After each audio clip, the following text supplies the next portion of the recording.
How are we all doing? I hope you're all keeping well out there. So in the last video that I did on this Bosch A823, which we'll have a look at in a minute, I was talking about how the channel has grown in the last just under 2 years, from nothing to as of today 680 subscribers.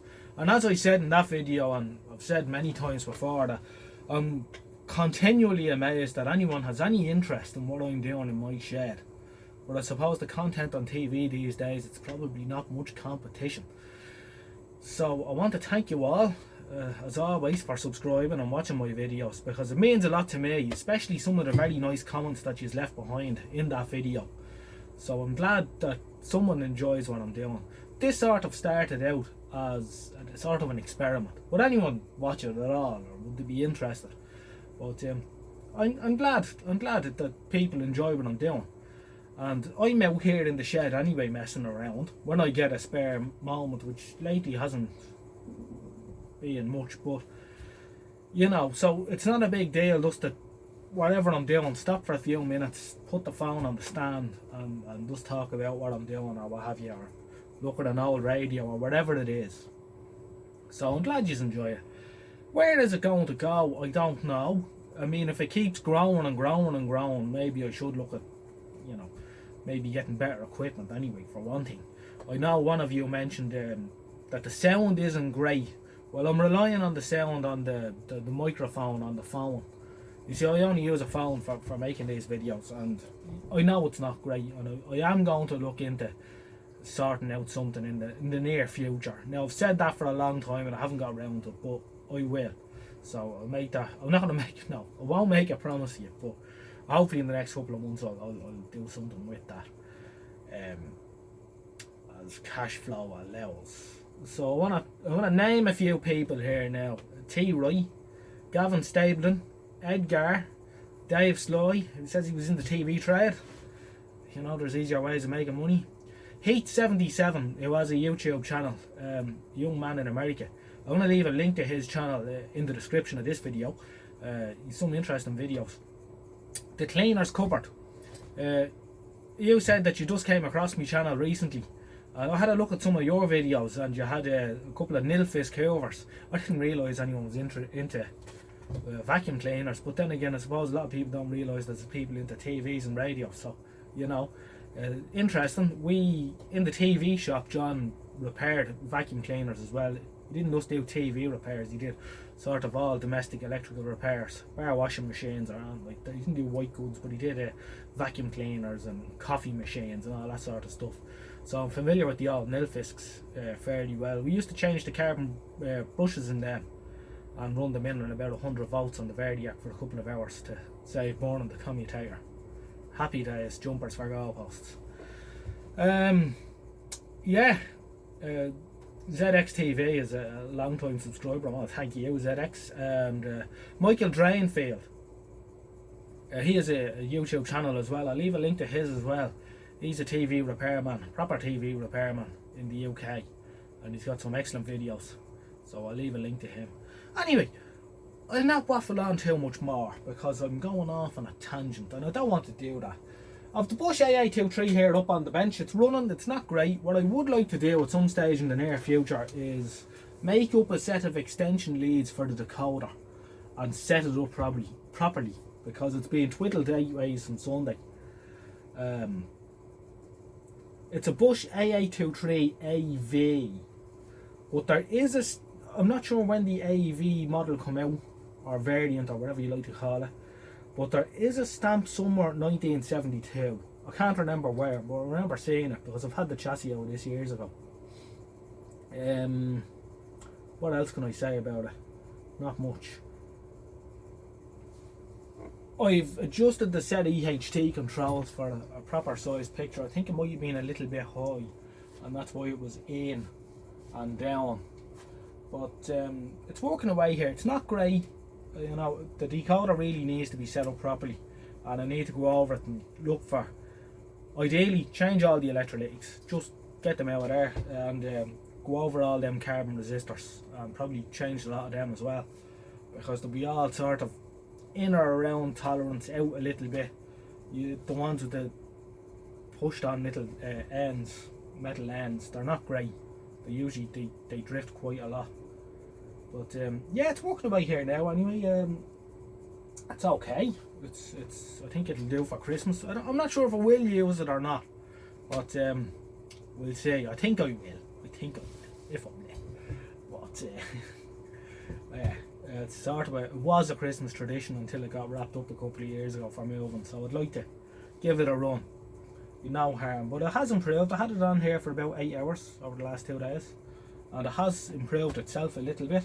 I've adjusted the linearity and the set EHT for a nice size raster, and the height and a few other little things. Gave the convergence a little twiddle as well, so it's working away quite well. So I'll bring in the thing and give you a good look at it.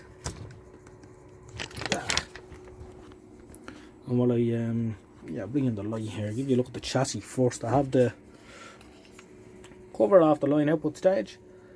So you can see the tripper here and the line output transformer, which I am told were very, very reliable in these.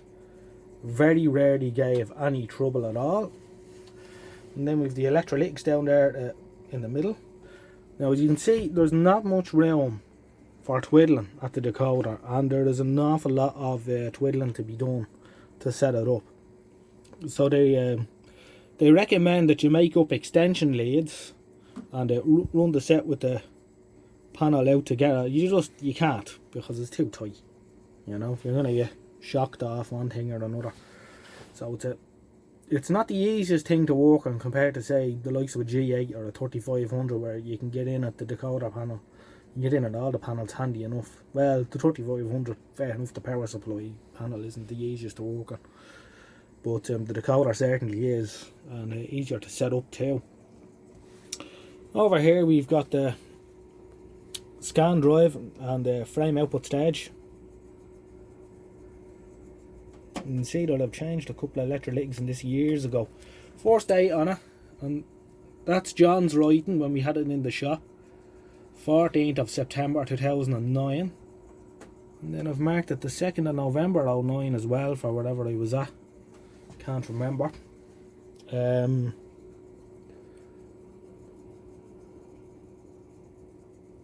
As you can see, it is nice and clean.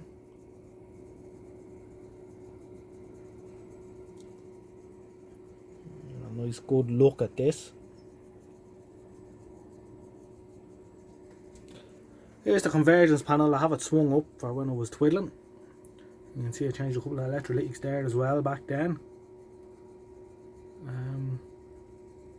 Convergence isn't too bad at all on it, so didn't need to do a whole lot of twiddling. This has, for you UK lads, it has a VHF UHF tuner. I know you didn't use VHF on 625 lines over there, so this is probably a little bit of an oddity. I know a couple of people, when they see pictures of this and the cabinet, at the start they think it's a dual standard set. I only wish it was, you know, CTV 25 or whatever, but sadly it's not. You haven't got a dual standard coloured set. I would like to get one, maybe someday. I'll be lucky enough. Now you can see it has the 2 chip decoder, if I can get in to see it there.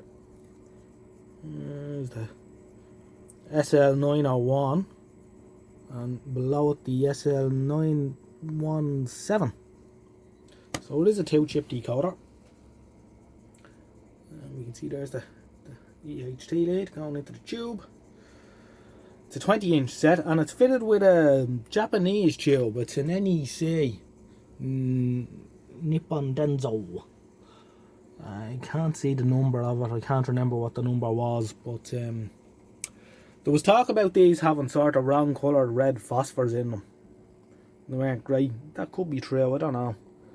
In here we can see the speaker. Unlike many American TVs, the sound was an afterthought with a lot of these. As you can see, it's not a very big speaker at all. I think it's like a sort of a 3 inch by 5 inch or 2.5 inch by 5 inch or something like that. It's by no way would it be blowing the house down anyway. So that's the decoder panel, delay line there, and what have you. CRT base.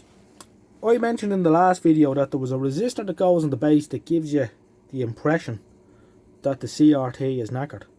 That was the resistor there. I can remember when I got this TV first, the first thing that was happening was one of the resistors here was burning up. Now one of these does burn up because if a lead comes off the base, I think it's this one, and it's to do with the degaussing. But it wasn't that one, it was this other resistor that was, I can't remember which is which now, I should look it up. But I can remember at the time that there was a tant in the sound on the IF panel that was in the set. This isn't the IF panel that came with it. It was gone short, and that was burning up the resistor, and I found that and changed it. But the picture was dreadful. I remember I brought the set up to John in the shop, and he went straight for this. Apparently it was a stock fault with them, and it was working quite well then, except that we'd no colour. And it led us on a bit of a merry-go-round, but it turns out there's a transistor that goes in one of the IF cans that gives a no chroma fault. So interesting times. Power supply, it's fitted with the A801 power supply. I'm not sure if that's an early one or a late one. That's the set EHT control there. This is the IF and the sound output panel. It's a neat set. It's nice and clean. It's been well hoovered out and looked after over the years by me. It's in decent nick. I'll turn off the lights and give you a look at the picture now on it.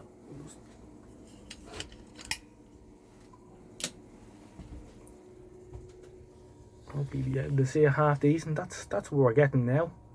You'll have to excuse the flicker, but it's not a bad old TV at all. And yeah, I think I'll give it a run for Christmas. You can see how it compares to our monitor friend up here, the little Panasonic 11-inch set. I need to say the Convergence is a bit better than the Panasonic. But that's all. I'm quite fond of this. I will make up a set of leads, I think, and set up the decoder properly. It has sometimes it locks on to the, you know, the wrong colours. Oh, it won't do it. There you go. But it's done that for a long time. I don't mind getting up and just pushing the showner button when it does it now and again. But I've got another 3 of these sets that I need to get going. None of them are working. One's a 26-inch with legs in quite nice condition. Then I've got a 22-inch, and I've another 20-inch with it's a later one with a Verticap tuner in it. That's actually in quite poor condition, but I'll have a go at him anyway.